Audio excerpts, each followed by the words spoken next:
guys, welcome back to my digital journal. If you're new here, welcome. So di video ini sesuai dengan request teman-teman, yaitu adalah bagaimana sih caranya supaya kita tuh bisa fokus saat belajar. Dan di video kali ini aku bakal sharing ke teman-teman tentang konsep the flow state yang bakal ngebantu kita agar kita tuh bisa fokus saat belajar. Nah, kalau misalnya kamu penasaran, tonton video ini sampai akhir ya. Oke, tanpa lama-lama lagi langsung saja kita ke videonya.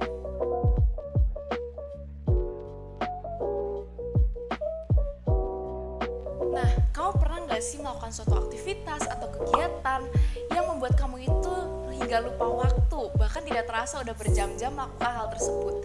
Tapi di satu sisi, apakah kamu pernah merasakan dimana kamu tuh saat sedang melakukan aktivitas itu 1 menit itu rasanya seperti 1 jam, gak selesai-selesai untuk menyelesaikan aktivitas atau tugas tersebut. Padahal tugas tersebut itu adalah tugas yang penting yang harus diselesaikan. Nah, kalau misalnya kamu merasa seperti itu, artinya kamu itu belum memasuki the flow state. Nah, jadi the flow state adalah dimana kita tuh memfokuskan diri kita kepada tugas tersebut hingga akhirnya kita tuh gak merasa terdistraksi dan akhirnya tuh lupa waktu. Nah, bagaimana sih supaya kita tuh bisa memasuki zona flow sehingga akhirnya tuh tugas yang kita harus selesaikan atau misalnya aktivitas-aktivitas penting yang sebenarnya harusnya kita kerjakan itu bisa diselesaikan dan akhirnya kita bisa fokus. Nah, caranya adalah seperti berikut.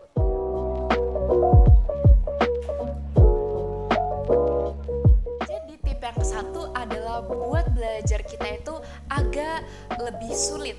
Nah, apa sih sebutnya agak lebih sulit itu?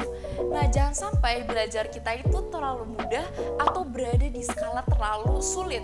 Nah, kalau misalnya terlalu mudah, yang ada itu tuh menciptakan rasa dimana kita tuh, oh saya sudah paham dengan materi tersebut. Padahal kita tuh belum tentu sudah menguasai materi tersebut 100%. Atau yang kita bisa sebut juga bahwa belajar terlalu mudah adalah dimana kita tuh belajar secara pasif atau menerima informasi secara pasif saja, seperti misalnya hanya mendengar penjelasan guru atau misalnya hanya membaca buku tanpa mengujinya kembali. Dan kalau belajar terlalu sulit adalah dimana kita tidak menggunakan teknik belajar efektif sehingga kita tuh belajar terlalu lama hingga akhirnya tapi kita tidak menghasilkan apa-apa gitu. Nah, maka dari itu berada di titik yang tengah ini dimana kita tuh menggunakan teknik belajar efektif, yaitu adalah belajar secara aktif atau disebut dengan active recall.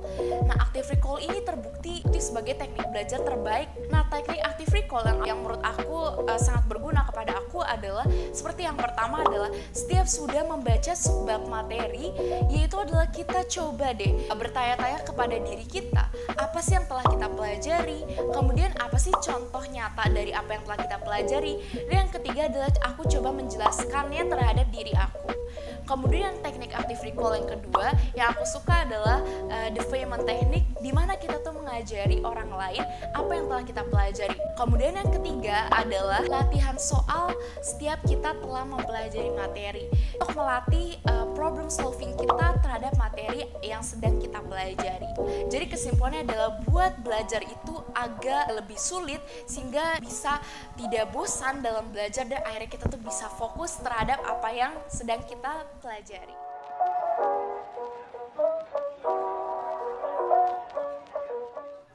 Tip yang kedua adalah buat target belajar yang jelas dan juga konkret. Nah, seperti halnya kalau misalnya kita itu sedang berjalan-jalan, kalau misalnya kita nggak ada target yang jelas mau kemana, yang ada kita tuh berjalan-jalan tanpa tujuan dan akhirnya energi kita itu terkuras sia-sia. Begitu pula dengan belajar, kita harus membuat target belajar yang jelas dan juga konkret. Nah, emang apa beda sih dengan target belajar yang biasa saja atau yang general secara umum dengan target belajar yang jelas dan konkret? Nah, kalau target belajar yang umum saja, jadwal belajarnya adalah kita hari ini mau belajar matematika, bahasa Inggris, sama bahasa Indonesia. Tapi tidak jelas kita mau belajar bagian apanya atau mau latihan soal apa saja. Kemudian kalau misalnya kita membuat target belajar yang jelas dan konkret, itu adalah seperti ini. Yang pertama, kita itu ingin belajar matematika bab ke-1.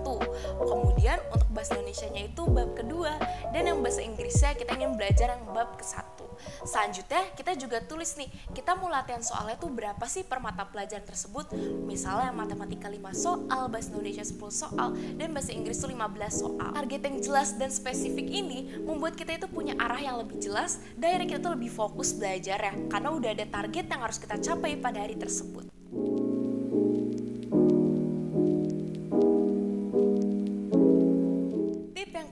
Adalah fokus terhadap satu pelajaran dalam satu waktu, atau yang kita bisa sebut juga hindari multitasking.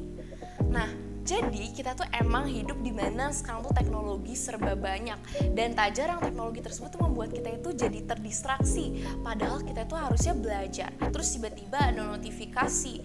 Nah, terus akhirnya kita malah nge-reply notifikasi tersebut dan malah berlanjut ke scroll Twitter atau scroll TikTok dan sebagainya. Nah, itulah yang menjadi hal kita tuh sulit fokus saat kita sedang belajar.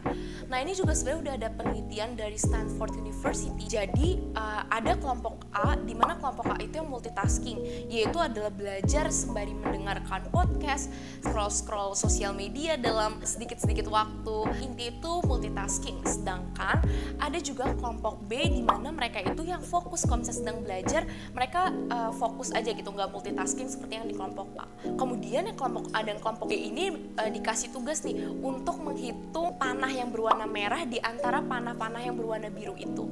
Dan panah merah itu berpindah-pindah posisinya dan harus dihitung.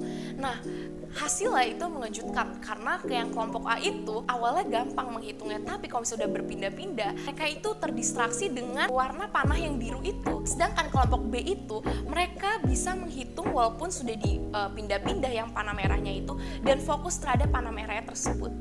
Nah, hal ini membuktikan bahwa multitasking itu membuat kita itu kesulitan fokus untuk belajar. Maka dari itu hindari multitasking itu sangat baik supaya kita itu buat kita ingin fokus belajar. Nah, caranya bagaimana sih agar kita tuh nggak terdistraksi sama handphone atau notifikasi dan sebagainya. Nah, saat sedang belajar, kita bisa menjauhkan diri kita dari gadget atau hal-hal yang mengganggu kita. Atau kalau misalnya kita sedang belajar itu di dalam handphone atau laptop dan gadget lainnya itu, kita bisa menggunakan aplikasi yang bisa memblok aplikasi supaya kita itu bisa fokus terhadap aplikasi yang sedang kita pakai saat sedang belajar saja.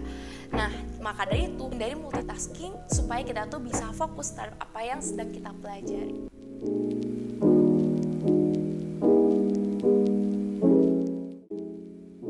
Hai guys, tahu nggak sih sekarang Scarlett itu baru saja mengeluarkan produk terbaru, yaitu adalah Glowtening Serum.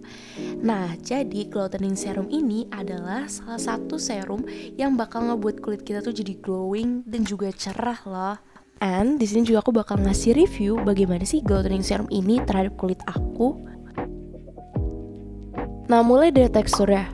Teksturnya itu kental dan juga berwarna putih susu, tapi tetap cepat meresap ke kulit aku. Kemudian dari ingredients Glowtening Serum ini, itu ada tranexamide acid, calendula oil, olive oil, allantoin, dan licorice extract, serta sebagainya. Nah, hasilnya dari setelah pemakaian Glowtening Serum ini, kulit aku tuh jadi lebih cerah, glowing, dan juga terasa lebih sehat dan kenyal gitu loh kulit aku. Dan untuk harganya sendiri itu cukup affordable, yaitu adalah Rp75.000 saja. By the way, teman-teman yang ingin mengkombinasikan Glowtening Serum itu juga bisa banget nih dengan Brightly Series maupun dengan Acne Series. So guys, itu adalah bagaimana sih caranya supaya kita tuh bisa fokus saat sedang belajar. Nah, buatlah pelajaran itu menjadi agak lebih sulit. Kemudian yang kedua adalah buatlah target belajar yang jelas dan spesifik. Dan yang ketiga adalah hindari multitasking dan fokus terhadap satu pelajaran atau satu tugas saja. Nah, bagaimana pendapat teman-teman tentang tips ini? Bisa komen down below ya. Dan jangan lupa untuk share video ini ke teman-teman kamu kalau kamu ngerasa video ini bermanfaat. Oke, see you in the next video. Dadah!